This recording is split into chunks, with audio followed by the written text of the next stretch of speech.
Today I'm presenting on our paper analyzing student strategies in blended courses using Clickstream data. This is joint work with the Nil-Jana and Nil-Jana. Okay, so I think it makes sense to start this talk with some background on this project. A few years back, Umut and Nil-Jana, who's a professor of computer science at CMU, started the Diderot project. And Diderot is basically a non-commercial cloud-based course support software. This is actually the first work based on data collected from Diderot. So we were asking ourselves very broad questions looking at this data. One particular problem we took interest in was performance prediction, with the idea of maybe deriving some kind of early warning system. This basically brought us to a whole array of new questions. We came up with three key realizations, basically. First, we believe that a detailed understanding of student behavior is crucial for performance prediction. Then second, we really have a blended learning setting here. Because we do have data that is unique to in-person classes, such as attendance. We also have relatively few students, which means that a lot of the methods proposed for massive open online courses might be not as applicable here. Overall, all of this led us to believe that we might be able to propose some new methods here that can be used for this type of data and also by future practitioners for similar types of data that might come from these small new course support systems. So basically, our work provides a dual contribution. On the one side, we have educational insights, and we were asking ourselves several research questions ranging from how do students interact with course material and what are frequent strategies they take, over how do students use these strategies for homework solving as compared to exam preparations, to are student strategies indicative of great outcomes. And on the other hand, we propose new modeling pipelines that are based on ideas from natural language processing, but that also work well in the low data setting of blended courses. So I think now is a good time to come back to Diderot to understand the kind of data we're working with. As I said before, Diderot is a non-commercial cloud-based course support system developed at CMU. And Diderot is commonly used for undergraduate and graduate level classes in computer science, machine learning, and mathematics. It does support a wide range of functionalities, including sharing of lecture notes, a discussion board, which we call post office, in-class attendance polls, homework submission, and automatic code grading. And the thing that makes Diderot so unique is that it follows a granular atom-based and highly interactive approach to sharing of any kinds of material. For this study, we use data from the second half of a large sophomore level computer science course. And the reason why we only use the second half is just that we had technical difficulties with just collecting the data for the first half. So our data comprises three different types of data. First of all, we have the click data, which is almost 140,000 clicks spread between 164 students. Then this type of click data is, of course, way too granular. Every click has a type of interaction, such as liking or just looking at something, an object, such as an atom or a post, and clicks are also in different parts of the course. We basically aggregated clicks along these three dimensions and ended up with 37 different click types. So the second type of data that we have are percentage grades in the assessment week. So in this time period that we're observing, we have 7 assessments.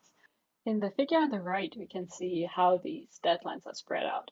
And we can also see that activity usually increases right before one of these deadlines, and in particular before exams.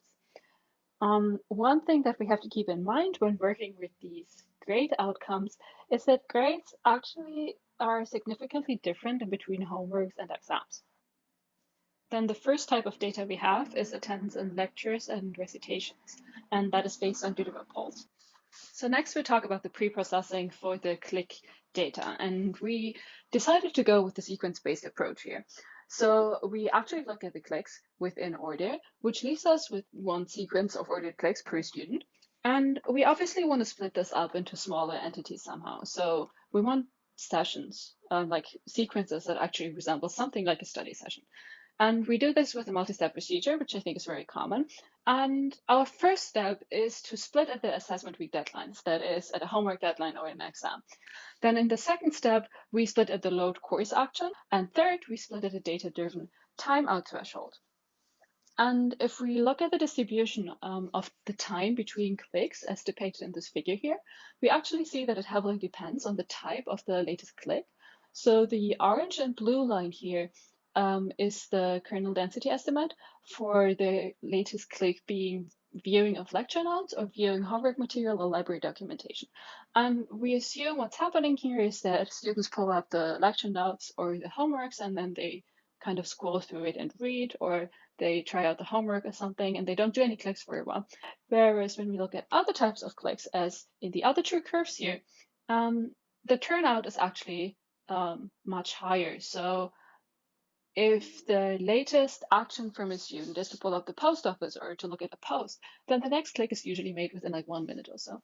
So based on this, we decide to cut off at 60 minutes if the last action is related to notes reading or homework solving, and at 5 minutes if it's discussion related or other content. So now we get to look at our actual research questions. The first one being, how do students interact with course material and what are frequent strategies they take? And in order to just explore how the different types of clicks are made in our data, we propose using a skip-gram neural network. And such network is used in natural language processing, and it basically provides a structure preserving embedding of clicks into a real valued vector space. And this was previously used in a high data MOOC setting, but we show that it can be used for this relatively low data blended course setting here as well. The script-gram neural network is basically a two-layer network where we feed in one hard encodings of our click types, and then a hidden layer encodes them, and the softmax output layer predicts the probability of each click type being in a context of this. And after training all of this thing, we just save weights of the hidden layer in between, and this constitutes our embedding. Vectors close in this embedding are then very often clicks that appear in the same context, or clicks that are even interchangeable, which means they have the same context. And we'll look at some results now. This figure depicts the Euclidean distances between the click type embeddings, and the darker the color is, the closer the vectors are. There is a lot going on here. We'll just highlight two things we can see here. In red, we see that students ask more questions about homeworks than about other materials. And we conclude that based on the proximity of the create post embedding to the view homework atom as compared to the other view atom actions. Then in blue, we see that students are more likely to interact with course-wide posts than material-specific discussions. And we conclude that because this view general post click type is just very close to all these interactions that are liking, pinning, following of material. And the view atom post embedding is kind of further down here. Next, we look at the actual strategies students take, which we equate with frequent patterns that we can find in the clickstreams. There is a very traditional way of doing this, which we have on the left here. So traditional pattern mining procedure in our cases works as follows. We extract all n-grams, so consecutive clicks of n clicks for n equals 3, 4, and 5. Then we keep the most frequent ones. Then we do some hierarchical clustering to group these candidate patterns into strategy clusters. And then these strategy clusters are like our frequent strategies that students use. And there are several advantages to this. It's easy to implement and model-free. But the results are also subject to several hyperparameters. And the distance measure that we need for the hierarchical clustering is very non-obvious, and our results might change heavily based on what distance measure is used here.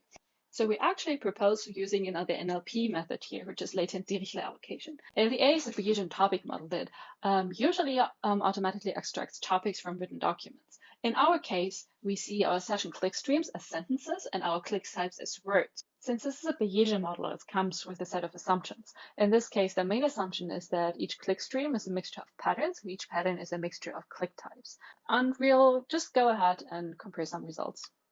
So here on the left side, we see the patterns from the traditional pattern mining procedure, and on the right side, the topics from latent Dirichlet allocation.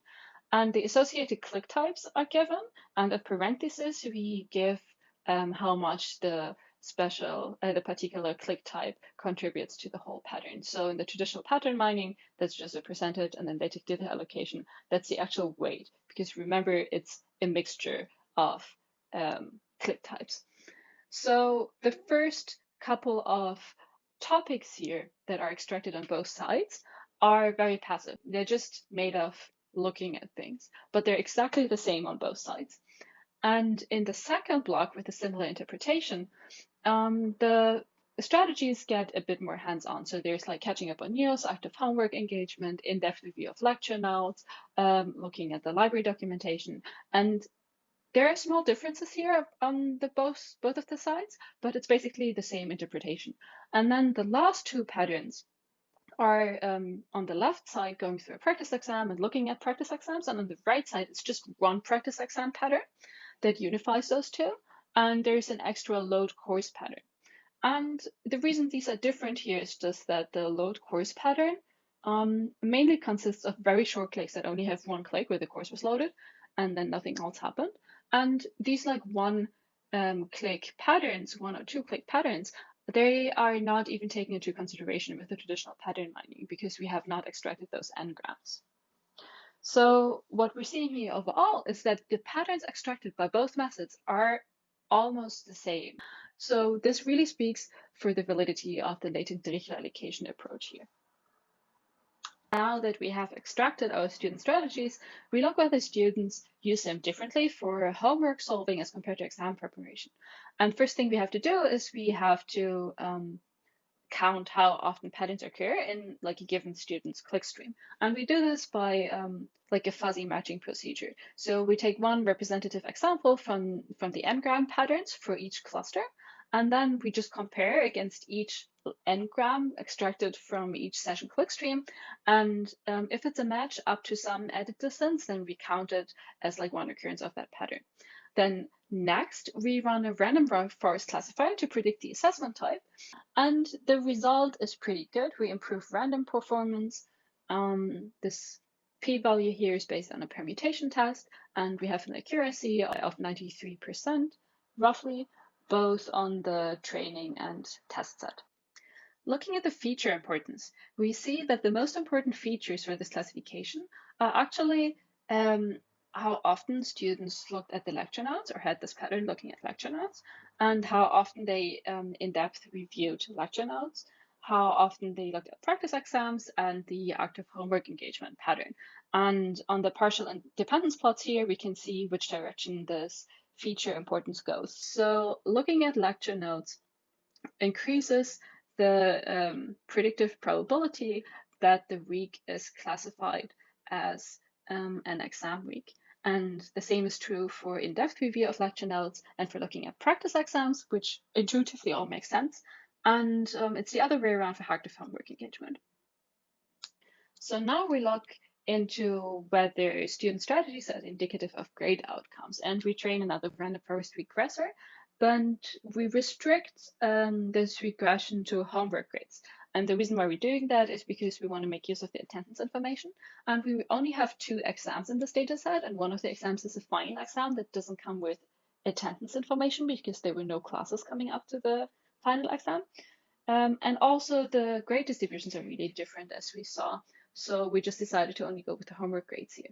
And we can see that we significantly improve random performance here, but the error is still relatively large. We see a test mean squared error of 0.05 roughly, which means something along the lines of that we're still making a mistake of something like 23 percentage points in the grade outcome. In addition, when we look at the feature importance plotted here, we can see that the most important features are actually not the strategy counts. It is the number of sessions, the number of clicks, lecture attendance, recitation attendance, and only then the count of the active homework engagement strategy. And increases in all of these variables increase the expected grade.